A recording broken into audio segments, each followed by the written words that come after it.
The morning sun cast long shadows across Oak Hill's peaceful streets as David started his daily mail route. The experienced mailman had walked these same sidewalks for over 15 years, watching children grow up, gardens bloom and fade, and neighbors come and go. His warm leather bag, heavy with letters and packages, swung gently against his hip as he made his way through the familiar neighborhood. Every house along his route held a story, but none quite like number 247 Cedar Street. That's where Mrs. Robinson lived, a retired school teacher who had taught at Oak Hill Elementary for over 3 decades. She was the kind of person who remembered everyone's birthday and always kept a jar of fresh-baked cookies on her windowsill for the neighborhood kids. David had developed a special friendship with Mrs. Robinson over the years. She wasn't just another stop on his route. She was part of his daily routine. Every third Wednesday of the month, when her pension check arrived, she would be waiting by her window, usually wearing one of her favorite floral dresses and that warm smile that could brighten anyone's day. They had their little traditions. She'd often share stories about her students from years past, and he'd update her about his daughter's college adventures. Sometimes, especially during the hot summer months, she'd have a glass of her famous mint lemonade waiting for him, always with exactly 3 ice cubes, just the way he liked it. But their connection went deeper than just friendly chats. After her husband passed away 3 years ago, David noticed how the vibrant garden Mr. Robinson had tenderly maintained began to show signs of neglect. Without making a big fuss about it, he started arriving a few minutes early on his rounds, pulling a weed here, trimming a branch there. It wasn't much, but it was his way of looking out for her, just as she had looked out for generations of Oak Hill's children. Mrs. Robinson's children had moved to different states years ago, her son in California and her daughter in Minnesota. They called regularly and visited when they could, but David knew she spent most of her days alone. He'd often see her sitting in her rocking chair by the window, reading one of her beloved mystery novels or working on a crossword puzzle. Other neighbors respected her too. The Andrews family next door would shovel her driveway in winter, and little Katie from across the street would often bring her drawings to brighten up her refrigerator. That's just how things were in Oak Hill. People looked out for each other, even if they didn't make a big show of it. The familiar rhythm of his route had taught David to notice the little things. He knew which houses usually had packages on Mondays. The Petersons were always ordering something online. Which lawns needed an extra step to avoid the sprinklers. Mr. Chen's sprinkler had a mind of its own, and exactly when Mrs. Robinson would be expecting her mail. That particular Wednesday started like any other. The weather was mild for early autumn, with just a hint of crispness in the air that promised cooler days ahead. David had sorted through his mail bag with practiced efficiency, mentally noting the special deliveries and certified letters that would need signatures. He'd greeted the usual morning joggers, dodged the Thompsons' playful golden retriever, and exchanged waves with parents dropping their kids off at school. As he turned onto Cedar Street, something felt different. The morning sun hit Mrs. Robinson's window at just the right angle to show that her usual spot was empty. Her beloved rocking chair sat still, no crossword puzzle in sight. The cookie jar that usually sat on the windowsill was missing too. These might have seemed like small details to most people, but to someone who had walked this route for 15 years, they were as noticeable as a lighthouse in the dark. David checked his watch, 9:47 a.m. Mrs. Robinson was always up by 8:30 like clockwork. She used to joke that 30 years of teaching had permanently set her internal alarm. Even on days when she wasn't feeling her best, she'd at least wave from her chair to let him know she was okay. The weight of the pension check in his bag seemed heavier than usual. He knew how much Mrs. Robinson relied on it, how she carefully planned her monthly budget around its arrival. She never missed this day, never in all the years he'd been delivering her mail. As he approached her neatly painted front porch, with its hanging baskets of slightly wilted petunias, an uneasy feeling settled in his stomach. Something wasn't right, and years of serving this community had taught him to trust his instincts. Little did he know that this ordinary Wednesday was about to become anything but ordinary, and his next decision would change both their lives forever. David stood at the bottom of Mrs. Robinson's porch steps, his hand resting on the weathered railing.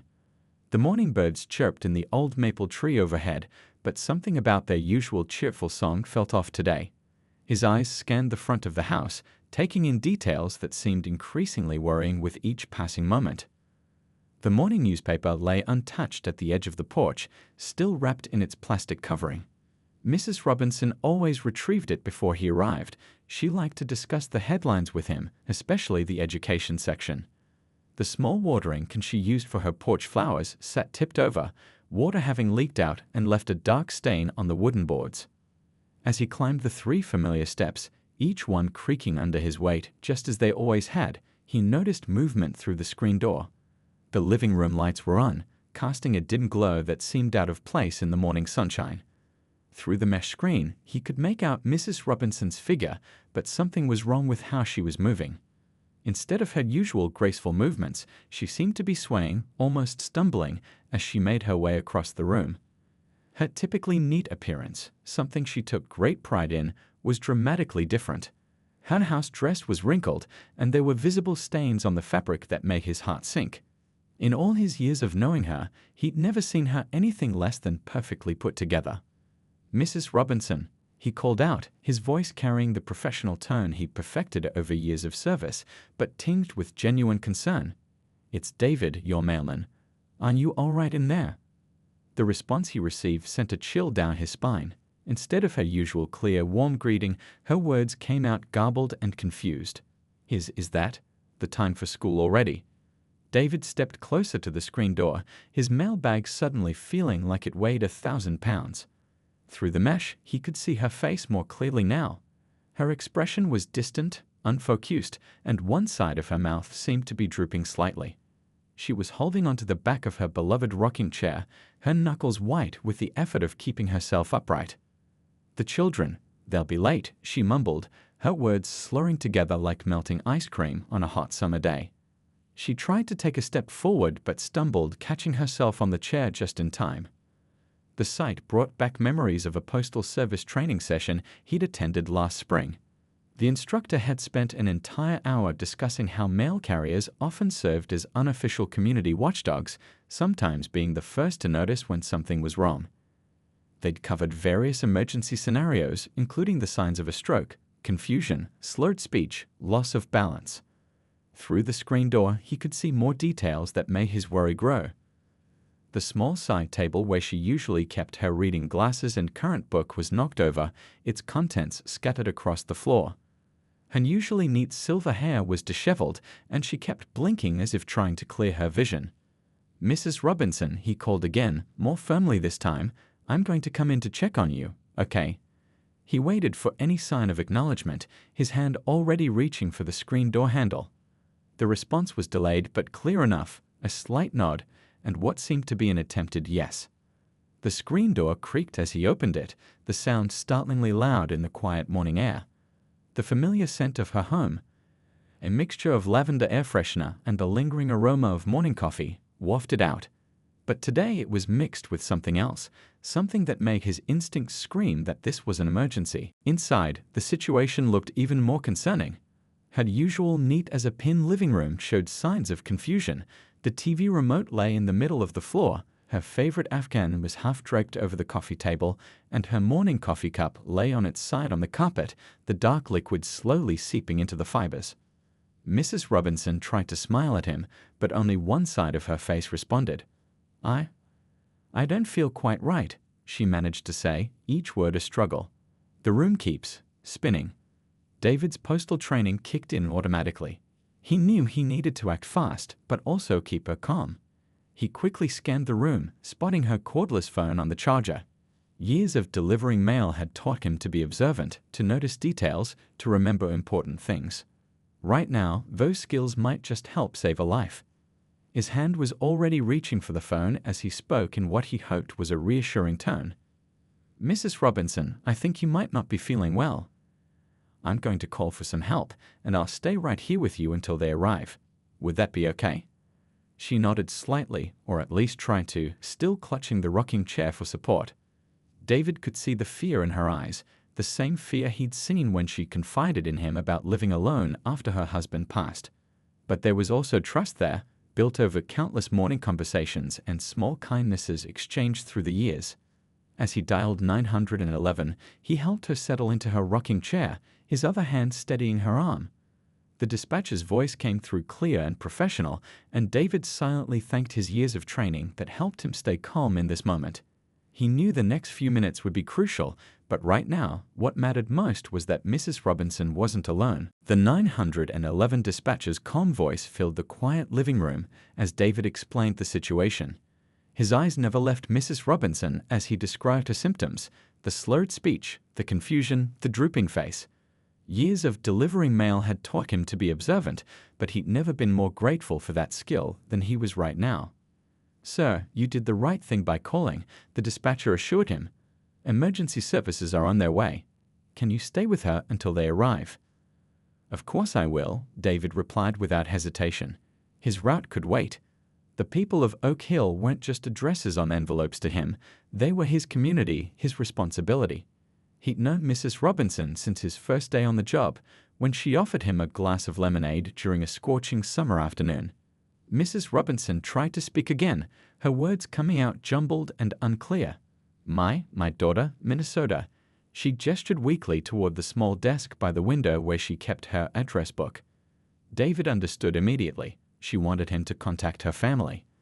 "Don't worry about that right now," he said gently, pulling up a chair to sit beside her. "Let's focus on you first. Your family will know soon enough." He noticed her hands trembling in her lap and carefully took one of them in his own. Her skin felt cool to the touch, and he could feel her pulse racing beneath his fingers. The morning sun streamed through the windows, casting long shadows across the carpet. The old grandfather clock in the corner ticked steadily, marking each precious moment. David remembered how Mrs. Robinson had once told him the story of that clock, a wedding gift from her husband's parents. It had chimed through 50 years of their marriage. "Cold," she whispered, and David immediately spotted the light blanket draped over her reading chair. He retrieved it and carefully wrapped it around her shoulders, noting how small and vulnerable she looked in her usual seat. This was the same strong woman who'd taught generations of children, who'd maintained her independence after losing her husband, who never missed a day checking her mail or tending her garden. From outside came the distant wail of sirens, growing steadily louder. David squeezed Mrs. Robinson's hand reassuringly. "Help is almost here. You're going to be just fine." He wasn't sure if she fully understood his words, but she seemed to take comfort in his presence. He thought about all the morning conversations they'd shared over the years. She'd told him about her teaching days, about the children who'd come back years later to thank her, about her own children growing up in this very house. She'd listened to his stories too, about his daughter's college adventures, his wife's garden competing with hers for the neighborhood's best roses, the funny things that happened on his route. Through the window, he could see neighbors starting to gather on their porches, drawn by the sound of approaching sirens. The Andrews family stood in their driveway, concern evident on their faces. Little Katie from across the street clutched her mother's hand, watching wide-eyed as the ambulance turned onto Seba Street. Mrs. Robinson's breathing had become more labored, and her grip on his hand tightened slightly. Scared, she managed to say, the word barely audible but heavy with emotion. "I know," David replied softly, "but you're not alone. I'm right here with you, and the best medical help is just seconds away." He thought about his own mother, living alone 3 states away, and silently thanked every mailman who looked out for her the way he was looking out for Mrs. Robinson. The ambulance pulled up outside, its lights painting the living room walls in flashing red patterns. 2 paramedics quickly made their way up the porch steps, their boots heavy on the wooden boards. David could hear the screen door open, followed by the efficient movements of medical professionals who knew exactly what they were doing. As he moved aside to give them room to work, Mrs. Robinson's hand tightened on his one last time. Her eyes, though confused, held a clear message of gratitude. David watched as the paramedics began their assessment, answering their questions about when he'd found her and what symptoms he'd noticed. He knew his next steps would be crucial, finding her emergency contact information, calling her daughter in Minnesota, making sure her house was secure. But for now, he stood nearby, a familiar presence in what must have been a frightening moment for her. Sometimes, he realized, delivering hope was just as important as delivering mail. Through the window, he could see his mailbag sitting on the porch where he'd left it. His route would be late today, but he knew every resident on Seba Street would understand once they heard why. In fact, he could already see Mr. Chen from next door picking up his yard tools, ready to take care of Mrs. Robinson's garden while she was away. That's just how things were in Oak Hill. One person's emergency was everyone's concern, and help came not just from sirens and flashing lights, but from the quiet, steady presence of neighbors who cared.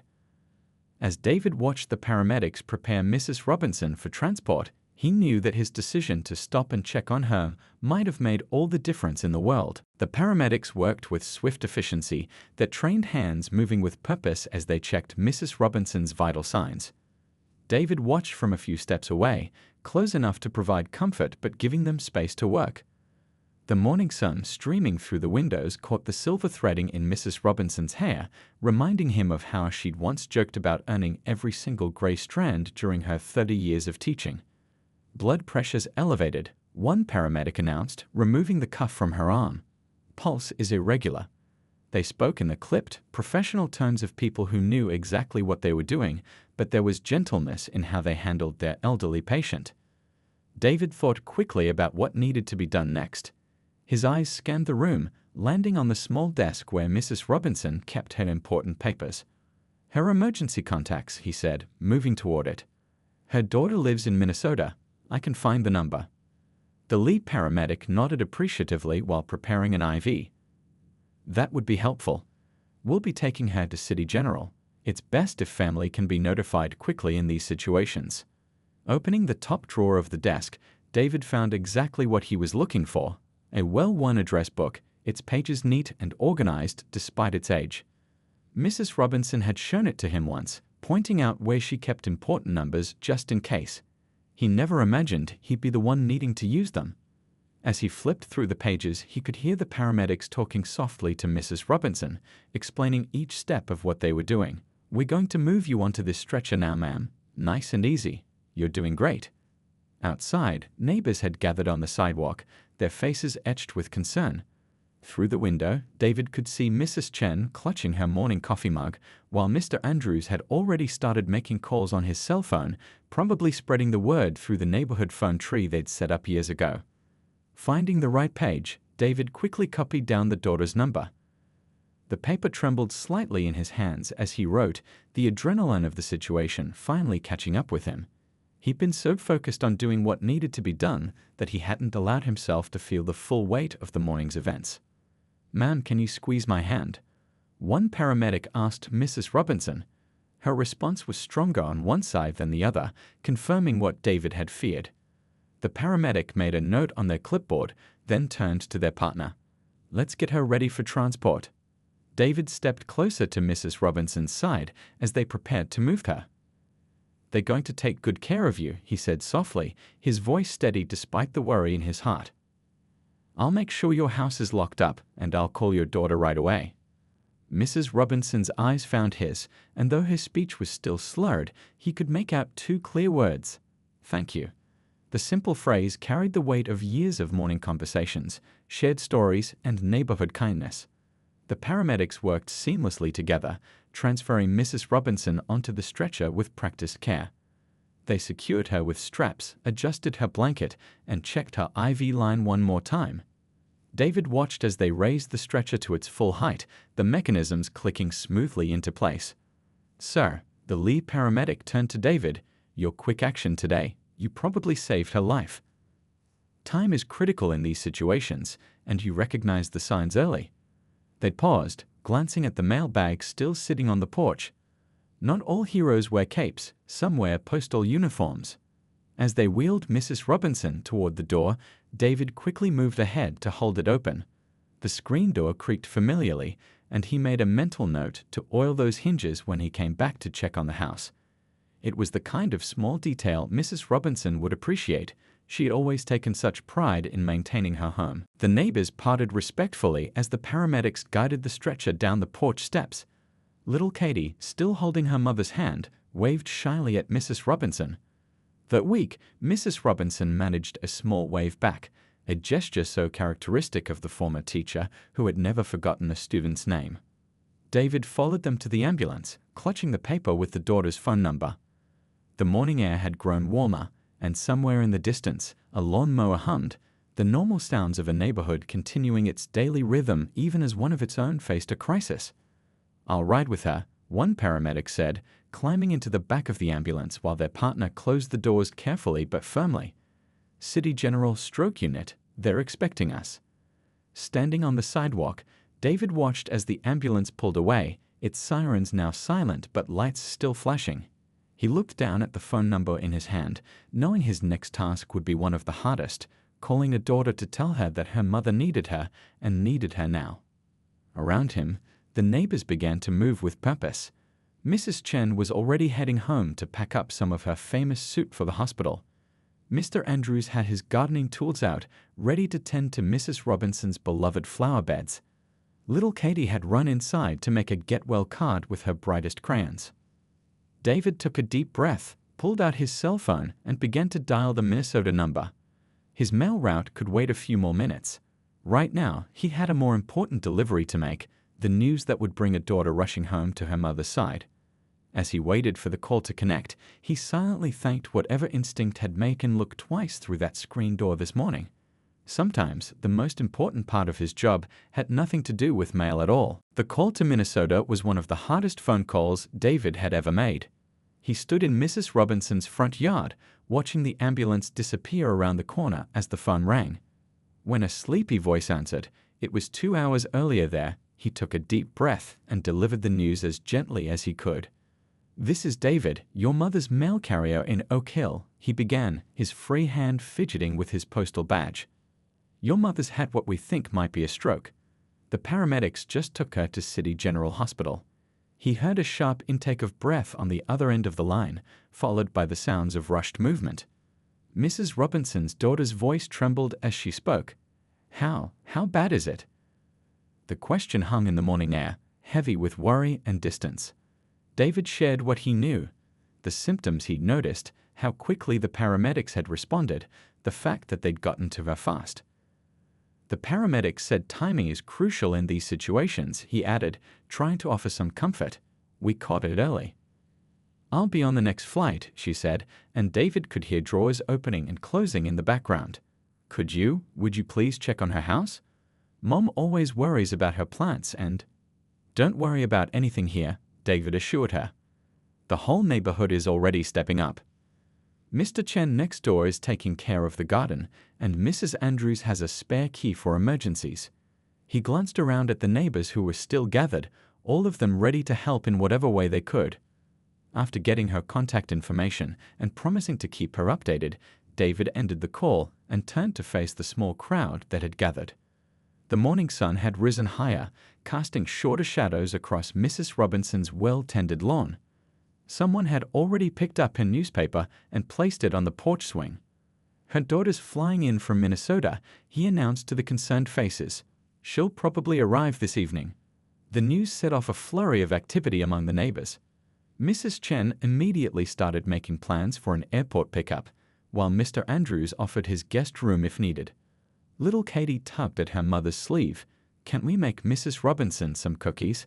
She always gives me cookies when I bring her my drawings." Her mother nodded, tears glistening in her eyes at her daughter's simple gesture of kindness. David went back into the house to secure everything before heading back to his route. The morning's events had left their mark. The fallen coffee cup had left a stain on the carpet. The scattered magazines still lay where they'd fallen. He carefully set things right, knowing how much Mrs. Robinson valued an orderly home. In the kitchen, he found her morning coffee still warm in the pot. He turned it off, emptied the pot, and washed it clean. These small acts of caring felt important somehow, like maintaining normalcy in the face of chaos. He checked that all windows were locked, adjusted the thermostat, and made sure her cat's food and water bowls were full. Back outside, the neighborhood had sprung into action. Someone had brought over a notebook, and people were signing up for different tasks, checking mail, watering plants, feeding the cat, bringing meals to the hospital. David watched as the list grew, each neighbor eager to help in some way. The postal supervisor had already been notified about the delay in his route, and her response had been immediate and supportive. "You did exactly what you should have done," she'd said.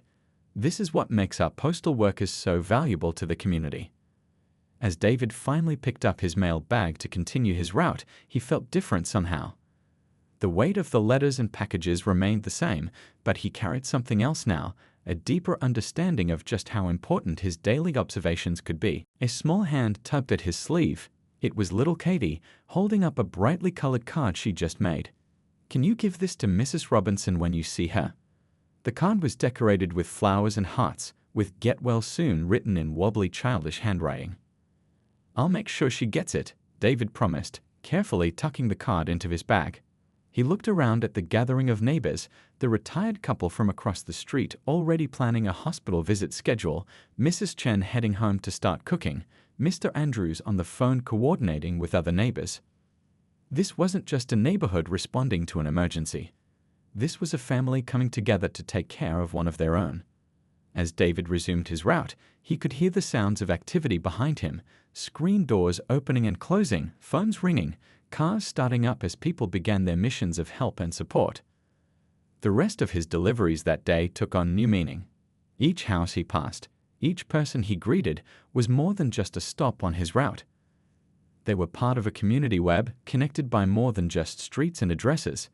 His uniform represented more than just the postal service. It represented the eyes and ears of a community, a daily check-in on the welfare of those who lived alone.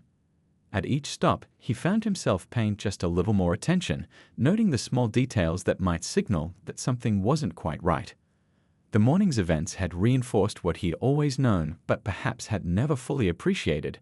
Sometimes the most important delivery wasn't a package or a letter, but the simple act of being present and aware. Word about Mrs. Robinson spread through Oak Hill like a gentle breeze, carrying with it not just concern, but a wave of action.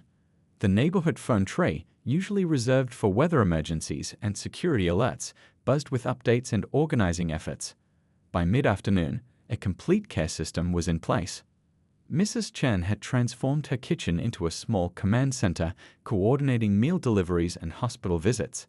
The smell of her famous chicken soup wafted through the neighborhood as she stirred a pot large enough to feed not just Mrs. Robinson, but also her daughter and any visitors who might come to the hospital. "My mother always said good soup helps healing," she explained to anyone who stopped by, carefully ladling portions into containers. Her kitchen counter looked like a small factory line, with neighbors dropping off empty containers and picking up filled ones, each labeled with reheating instructions written in careful handwriting. At Mrs. Robinson's house, Mr. Andrews had gathered a small team of neighbors for yard work. They moved quietly but efficiently through the garden she had tended so lovingly. The roses were pruned, the bird feeder filled, and the lawn mowed to the exact height she always maintained it. Even little Katie helped, carefully watering the potted petunias on the porch steps. "Mrs. Robinson always says flowers need love just like people do," little Katie announced seriously, making sure each plant got its fair share of water. Her mother watched from the porch, smiling through tears at her daughter's earnest efforts to help. The local newspaper had caught wind of the story, and a young reporter arrived to interview David about his quick thinking that morning. He felt uncomfortable with the attention, trying to deflect praise by focusing on the community's response instead. "I just did what anyone would do," he insisted, adjusting his postal badge self-consciously. "The real story is how this neighborhood comes together when one of our own needs help. That's what people should know about." But the reporter persisted, recognizing the importance of highlighting how postal workers serve as unofficial guardians of their communities. As they talked on Mrs. Robinson's porch, more neighbors stopped by, each adding their own stories about how David had helped them over the years, checking on elderly residents during heat waves, noticing when something seemed off, always taking time to listen. Inside the house, a cleaning crew of volunteers had gathered. They worked with careful respect, knowing how particular Mrs. Robinson was about her home. The coffee stain from that morning was carefully cleaned from the carpet, magazines were straightened, and surfaces dusted. Her cat watched from its favorite perch on the windowsill, seemingly approving of their efforts. "She'll want everything just so when she comes home," one neighbor said, adjusting a flower arrangement on the coffee table. "You know how proud she is of keeping her house nice." They all nodded, remembering how Mrs. Robinson's home had always been a model of warm hospitality and careful maintenance. At the hospital, a steady stream of visitors kept Mrs. Robinson company. They had organized themselves into shifts, ensuring she was never alone. Each visitor brought something, flowers, cards, books, or simply stories and companionship. The nurses remarked that they'd never seen such a well-organized support system. Late in the afternoon, David stopped by the hospital after finishing his route. He found Mrs. Robinson looking tired but more alert, her speech already showing signs of improvement. Her daughter had arrived from Minnesota and sat beside the bed, holding her mother's hand and trying not to cry. "The mailman who saved my mother," she said when David entered, standing to hug him. "I can't thank you enough for paying attention this morning. The doctors said if you hadn't." She couldn't finish the sentence, but she didn't need to. Mrs. Robinson smiled at David, a proper smile now, though one side still showed weakness. "My guardian angel in a postal uniform," she managed to say, her words clearer than they had been that morning. The doctors had confirmed it was indeed a stroke, but the quick response time had made a crucial difference. David handed over little Katie's get-well card, now joined by dozens of others from the neighborhood. They covered the hospital room's windowsill in a rainbow of colors and good wishes. Mrs. Robinson's daughter read each one aloud, and even the nurses paused in their rounds to listen to the outpouring of community love. Outside the hospital window, the sun was setting on one of the most remarkable days Oak Hill had seen in years. The crisis had revealed something beautiful about their community, not just its capacity for organizing help, but its deep connections and genuine care for each other. As David prepared to leave, Mrs. Robinson reached for his hand. Her grit was stronger now, and her eyes were clear. "Thank you for seeing me," she said simply. Those few words carried the weight of everything that had happened that day, not just the medical emergency, but the revelation of how much one person could matter to an entire community.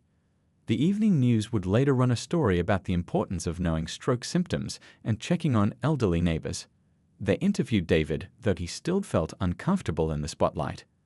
But he understood that the story needed to be told, not for his sake, but to remind people everywhere that sometimes the most important thing we can do is simply pay attention to each other. 3 months passed like pages turning in one of Mrs. Robinson's beloved books. The seasons had shifted, summer fading into early fall, and Oak Hill was preparing for her homecoming. The neighborhood had changed during her absence, not in any way you could see on a map, but in the invisible bonds that had grown stronger through their shared concern and care. The morning of her return dawned clear and bright. David walked his route as usual, but today felt different. Flowers had appeared in nearly every yard along Cedar Street, as if the whole neighborhood had bloomed just for her. Little Katie had spent the weekend making welcome home signs with her brightest markers, and they hung proudly from several front porches. Mrs. Robinson's house stood ready, having been maintained with loving care during her absence. The garden had never looked better. Mr. Chen had treated it as his personal mission to keep every flower blooming and every bush trimmed just the way she liked it. The grass was freshly cut, and new cushions adorned the porch swing where she loved to sit and read in the afternoons. Inside, the house practically glowed with care. The neighborhood women had cleaned until every surface shone, arranged fresh flowers in her favorite vases, and stocked the kitchen with enough home-cooked meals to last weeks. Had Kat, well cared for by rotating neighbors during her absence, lounged in a patch of sunlight, waiting for its beloved owner's return. "Everything has to be perfect," Mrs. Chen had insisted that morning, making one final check of the house. She'd even brought over a fresh pot of the soup that had become a regular delivery to the rehabilitation center where Mrs. Robinson had spent the past months recovering. The doctors had called her recovery remarkable. Through determination and the constant support of her community, she had regained most of her speech and movement. Physical therapy had been challenging, but she'd approached it with the same patience she'd once used to teach generations of children their ABCs. Around noon, cars began lining Cedar Street. Neighbors gathered in small groups, trying to make their presence seem casual rather than the eager welcome committee they actually were. Little Katie could hardly contain her excitement, clutching a new drawing she'd made specially for the occasion. David had adjusted his route to make sure he'd be there for her arrival. He stood on the sidewalk in his postal uniform, remembering that morning 3 months ago when his attention to detail had made such a crucial difference. The story had spread through the postal service, leading to enhanced training programs about recognizing emergency situations. But to David, it had simply been about caring for someone who had always cared for others. When the car turned onto Cedar Street, A ripple of excitement passed through the gathered neighbors. Mrs. Robinson sat in the passenger seat, her daughter driving carefully. As they pulled into the driveway, David could see tears glistening in Mrs. Robinson's eyes at the sight of all the familiar faces. Her daughter helped her from the car, but Mrs. Robinson insisted on walking up the path herself, leaning only slightly on her cane. She moved slower than before, but with determination. The gathered neighbors applauded softly, and little Katie couldn't wait any longer, running forward to give her a gentle hug. "My dear community," Mrs. Robinson said, her voice clear and strong despite the slight remnants of her stroke. "You've all been such angels." Her eyes found David in his uniform, and she smiled warmly. "Especially my guardian angel Mailman." David stepped forward, holding her Daily Mail.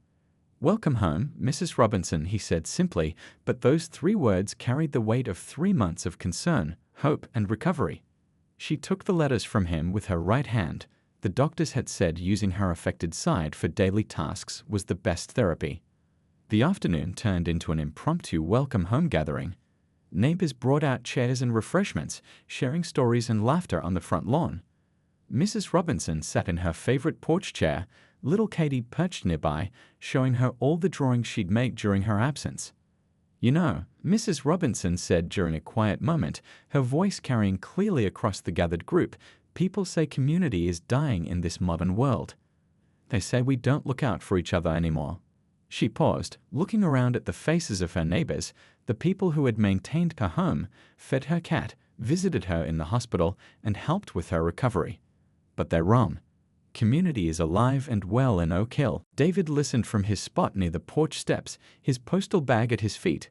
Tomorrow, he would continue his route as usual, delivering mail to each house along Cedar Street. But he knew he delivered something more important than letters and packages. He carried with him the understanding that sometimes the most valuable service was simply paying attention, caring enough to notice when something wasn't right. As the sun began to set, casting long shadows across Mrs. Robinson's well-tended lawn, the gathering slowly dispersed. Neighbors headed home, promising to check in tomorrow. Little Katie left her latest drawing on the porch swing. Mrs. Chen made sure the soup in the kitchen was properly stored. David prepared to leave too, his day's work long finished, but Mrs. Robinson called him back for a moment. "You know," she said, her eyes twinkling with their old spark, "I never did get to hear about your daughter's latest college adventures." She patted the chair next to her. "Perhaps tomorrow morning when you deliver the mail?" "I'd like that," David replied, smiling. "I'd like that very much." As he walked home that evening, David thought about how a simple morning mail route had turned into something so much more. In their fast-paced world of digital communications and social media, it was easy to forget the importance of real human connection. But here in Oak Hill, on a quiet street where neighbors still knew each other's names and noticed when something wasn't right, community wasn't just a word, it was a way of life. The story of the mailman who spotted the signs of a stroke would be told for years to come in postal training sessions.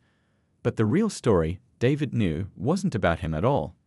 It was about how crisis reveals the true strength of a community and how sometimes the smallest acts of attention and care can make the biggest difference in someone's life.